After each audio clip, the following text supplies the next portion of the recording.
the youth in parliament. Relax, ladies and gentlemen. I'm not going to show you any weapon. This is just a white blank piece of paper which represents the future of India. And I have this pen. Yes, the youth of India has this pen, and it depends on you all, the youth of India, that what you are going to ink down on this white blank sheet of paper, so-called the future of India. A very fanatic evening to one and all present over here. Today, I carry 441 with Atman. I am here to declaim the speech given by Vivek Kashyap at the Youth Parliament session, titled as Wake Up Call for the Youth of India. In his speech, he said that how can the Indian youth contribute to the national development and national governance of India. So here it begins. Lend me your ears as India turns 77, and we all have a story to tell.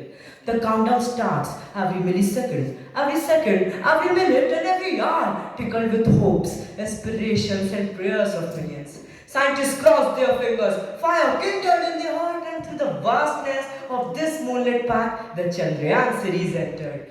We belong to the martial land India, where 16 years old boy Abhimanyu shatters the Chakravyuh of the divine army, and in the modern day, commanding the Uri surgical strikes are the examples of extreme valor and courage residing inside the hearts of the Indian youth.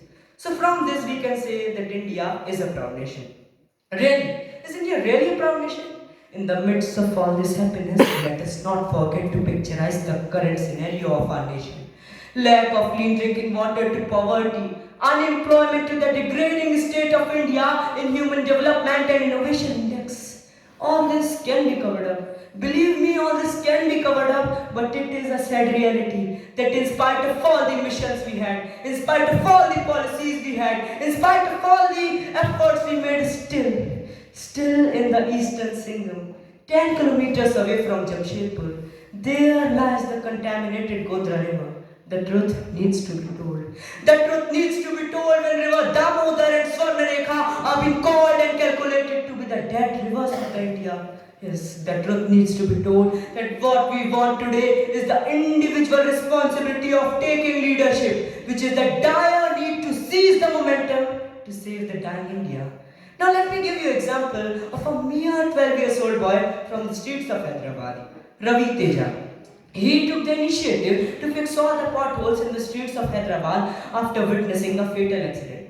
So from this we have two kinds of people in India.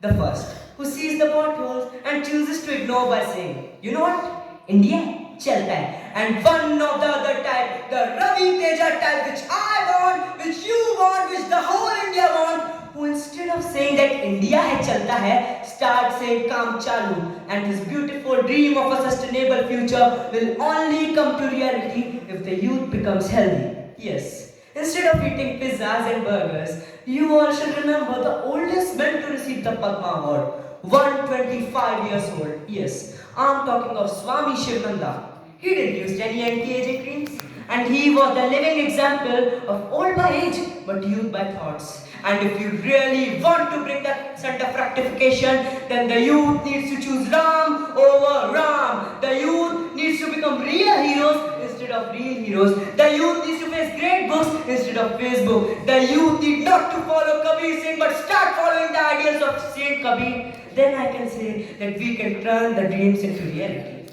We dream a nation where there is Rajniti along with Ramniti, where we need not to do the candle march in front of Supreme Court to beg justice for the wrong. Now, there is an amazing example running since the last 77 years of a glorious Indian independence.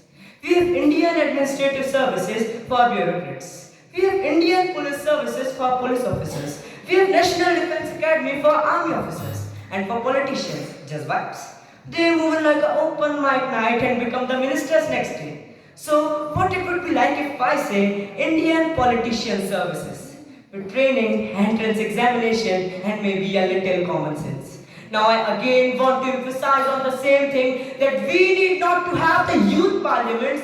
We need to have the youth in parliament. Then surely, certainly, and undoubtedly, India is going to touch the pinnacles of glory. And at last, I want to give this clarion call for the exhalation and roar as a lion from this very podium that the future of a nation cannot be written in the books, but by the bold dreams of the youth.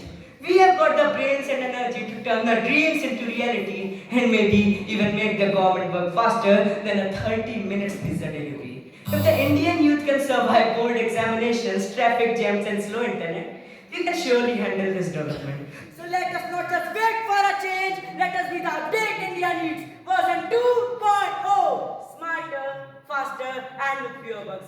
Much obliged for patient hearing. Signing off, Rapper Z. Chauhan.